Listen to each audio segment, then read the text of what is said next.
Ei, você já ficou constrangido por falar o que não devia? E por ficar calado quando deveria dizer algo? Se você já passou por isso, leia Quando Falar na Hora Certa. Aprenda princípios bíblicos para não se arrepender mais das suas conversas. Quando Falar na Hora Certa, adquira nas melhores livrarias ou pelo 0800 021 7373. Um produto com a qualidade CPAD.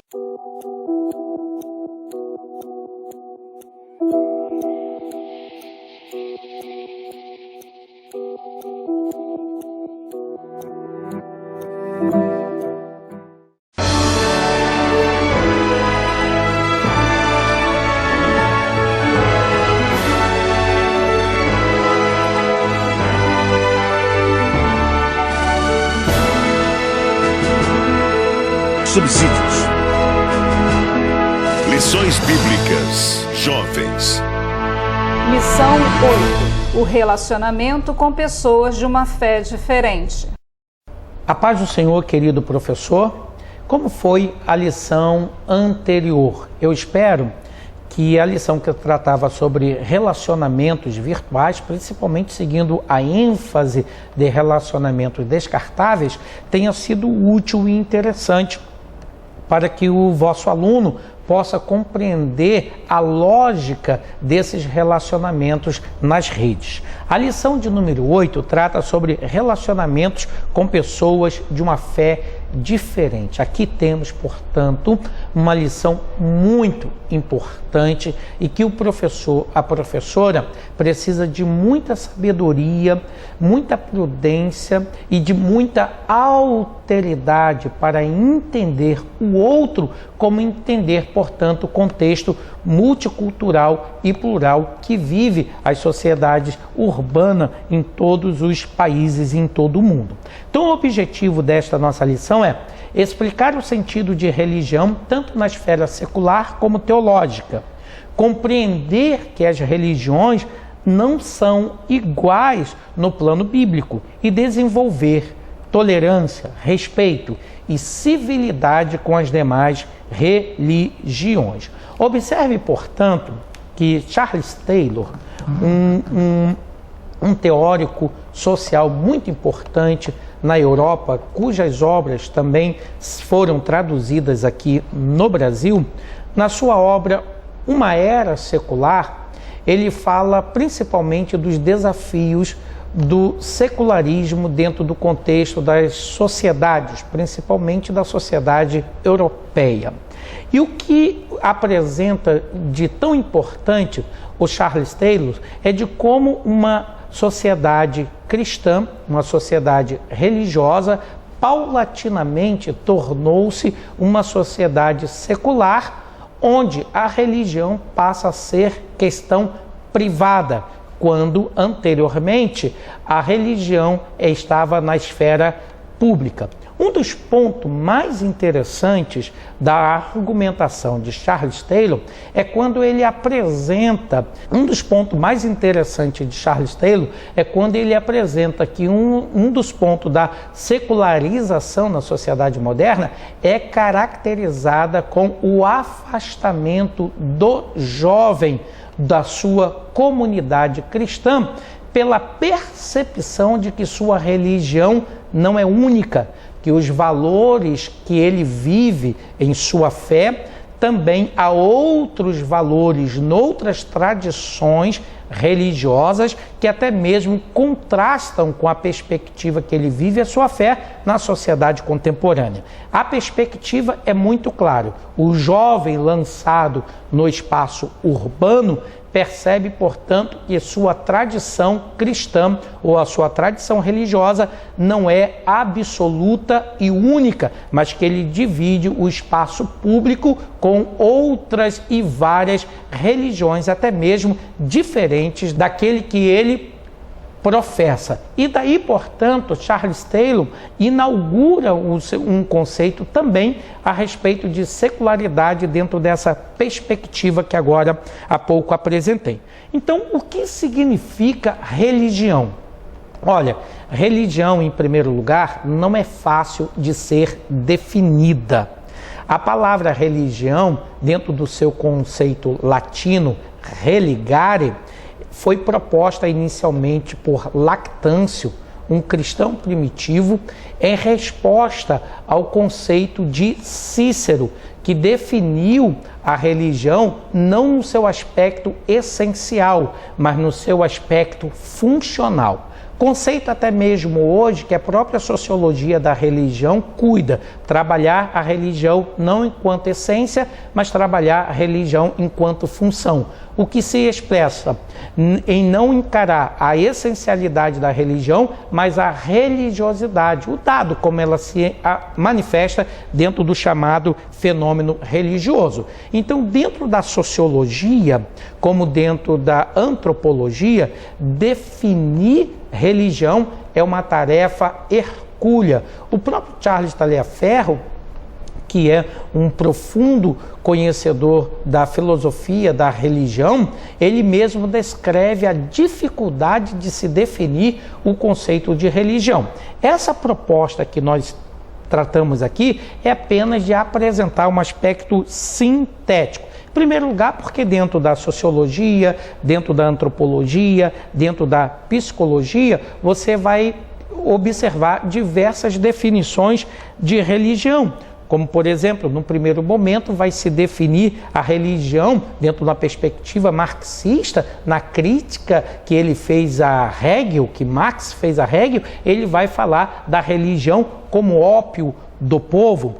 O próprio Freud vai falar da religião como um delírio coletivo, provocado principalmente pela questão do medo, não é isso? Dentro da psicanálise de Freud, e a própria sociologia irá definir o conceito de religião dentro dos seus aspectos sociais, de coerção social, entre outras coisas. Nesse aspecto, você estude com atenção a lição, esses detalhes, porque todos esses conceitos estão bem discriminados ali.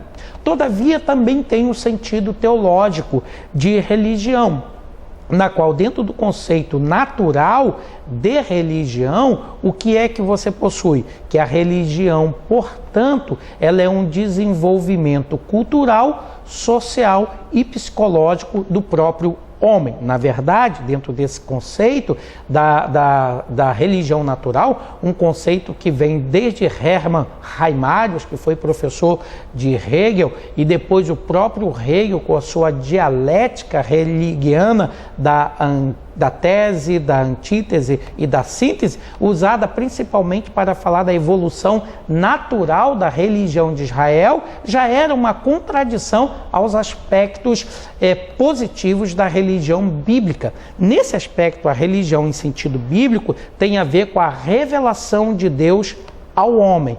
E no aspecto natural é o inverso, é o homem querendo descobrir a Deus, enquanto, na verdade, na perspectiva teológica, a revelação, que é a autocomunicação que Deus faz de si próprio às suas criaturas, é que dá a origem da religião. Isto é Deus quem se revela o homem, e não o homem é Deus. É Deus quem vai ao encontro do homem, e não o homem que vai ao encontro de Deus. É esse o conceito inicial dentro do aspecto da teologia. Então, as ciências naturais não trabalham com o conceito da teologia, porque no conceito da teologia nós temos, portanto, uma perspectiva de que Deus se manifestou. Olha, se Deus se manifestou, então a religião a qual Deus se manifestou é uma religião verdadeira e única e absoluta e exclusiva, afinal de contas, Deus se revelou para aquele povo, então é esta religião que todos nós devemos seguir. Então, por causa desse conceito da exclusividade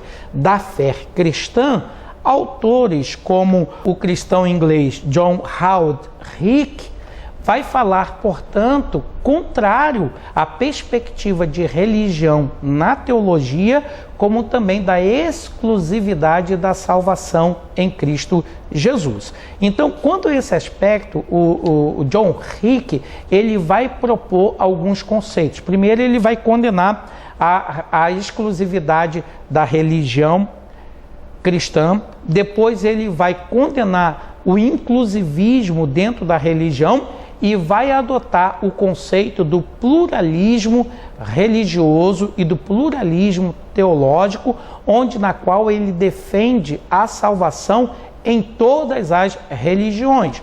Nós entendemos naturalmente a proposta do John Hick. Na verdade, ele diz isso fundamentado dentro de um contexto de guerra, dentro de um contexto de tragédia, dentro de um contexto, segundo ele, que ameaça mesmo a paz mundial por causa das guerras e intrigas entre as religiões. A sua proposta é boa, embora os fundamentos que ele coloca, falando como teólogo cristão, equivocada. Em primeiro lugar, porque ele não quer admitir a Jesus Cristo como Deus homem, mas ele quer que se troque o conceito do Jesus histórico, o conceito do Jesus bíblico, para um Logos eterno.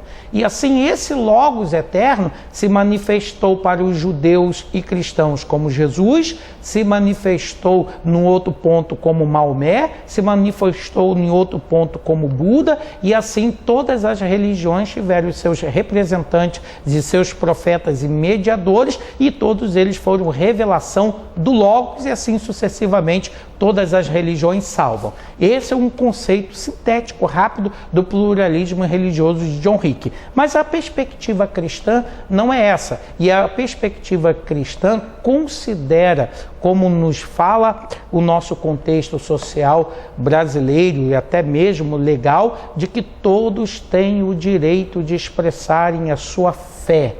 Todos têm igualmente, veja que a lição nós colocamos as leis que falam sobre isso, na lição nós especificamos e explicamos todos esses dados de modo bem simples e objetivo para o professor e a professora poder compreender. Mas o que nós queremos trazer dentro desse conceito, dentro desses relacionamentos com pessoas de fé diferente, é que o nosso relacionamento com essas pessoas tem que ser tomado do próprio exemplo do Senhor Jesus Cristo e do exemplo de como o apóstolo Paulo também relacionou-se, principalmente tomando sua grande pregação a respeito do Deus desconhecido, onde o apóstolo não acusa aqueles homens, mas diz: vendo-vos que vós sois religiosos, entre outras tantas considerações. Então nós temos exemplo desses relacionamentos tanto em Jesus como Paulo. Você dê